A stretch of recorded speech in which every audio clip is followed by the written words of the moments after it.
The French Revolution started in 1789. During that time, there were three estates. The first estate consisted of the nobles and the monarchs of France. They held most of the wealth and power.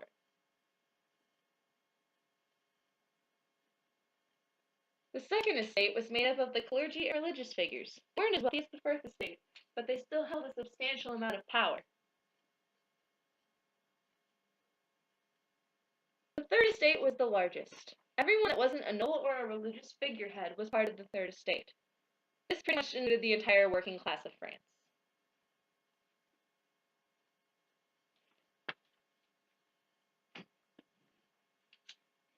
The years leading up to 1789 were very hard for France. This was due to the majority of France's wealth being centralized within the first two estates. 1% of the population held 99% of wealth and paid almost no taxes. Therefore, the starving peasants stopped paying for most of the taxes.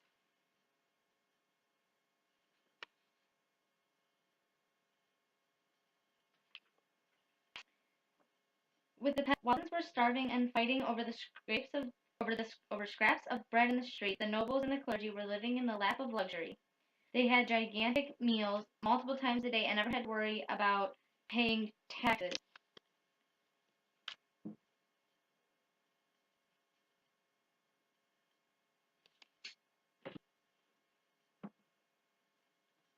In 1789, though, the peasants decided to take action against their superiors.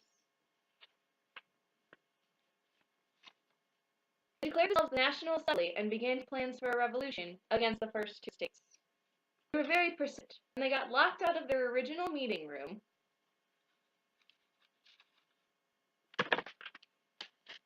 The National Assembly relocated to a tennis court. And so, the Assembly would not dissolve until they established a constitution in France.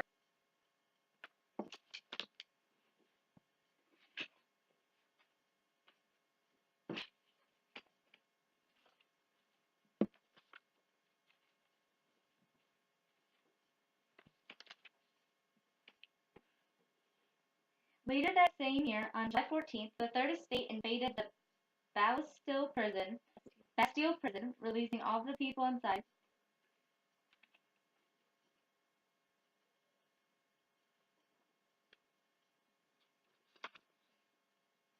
This day is known and celebrated in France as Bastille Day.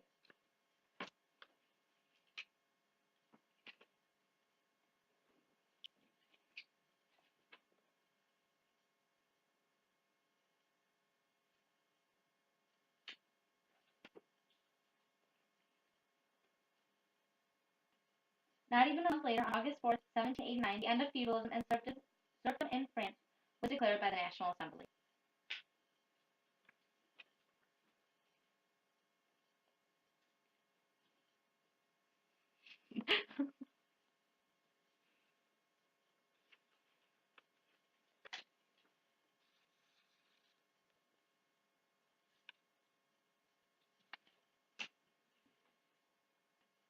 Not even a month later, on August 4th, 1789, the end of feudalism and serfdom in France was declared by the National Assembly.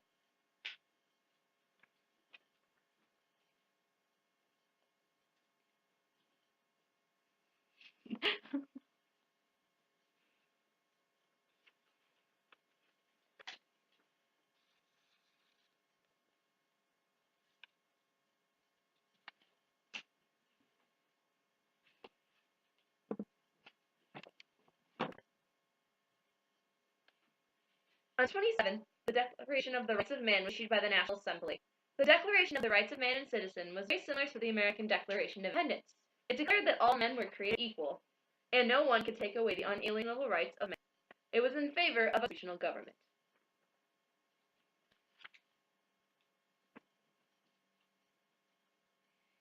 In 1791, a new constitution was adopted. It was aptly named the Constitution of 1791 and it replaced the Constitution of the Clergy that had been put into effect in 1790.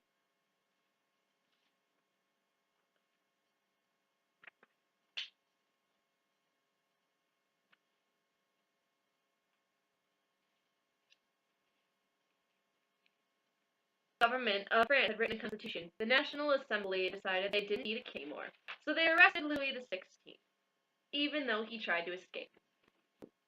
They sentenced him to execution by a new invention created during the Revolution for a quick and easy death: the guillotine.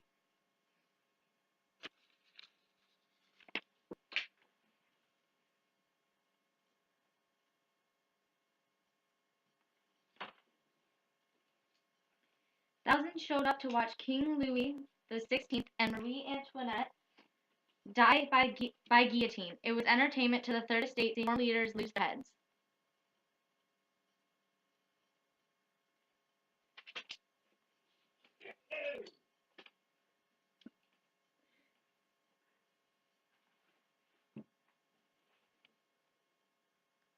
The revolution was not over, though. In fact, it had just begun. The Reign of Terror was in effect between September 1793 and July 1794. A man named Robespierre was the instigator of it. The mission? Execute all people against the revolution. They made frequent use of the national race, better known as the guillotine.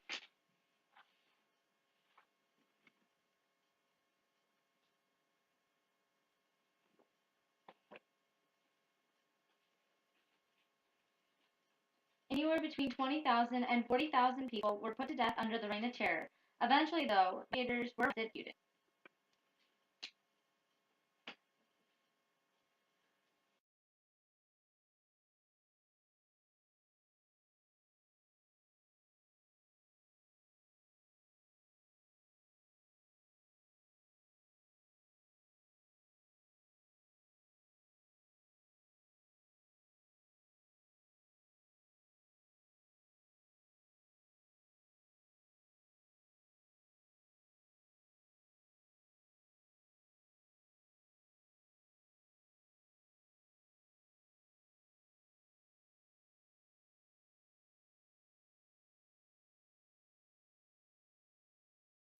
In 1795, a new constitution was drafted. Hopefully this one would work a little better than the first constitutions.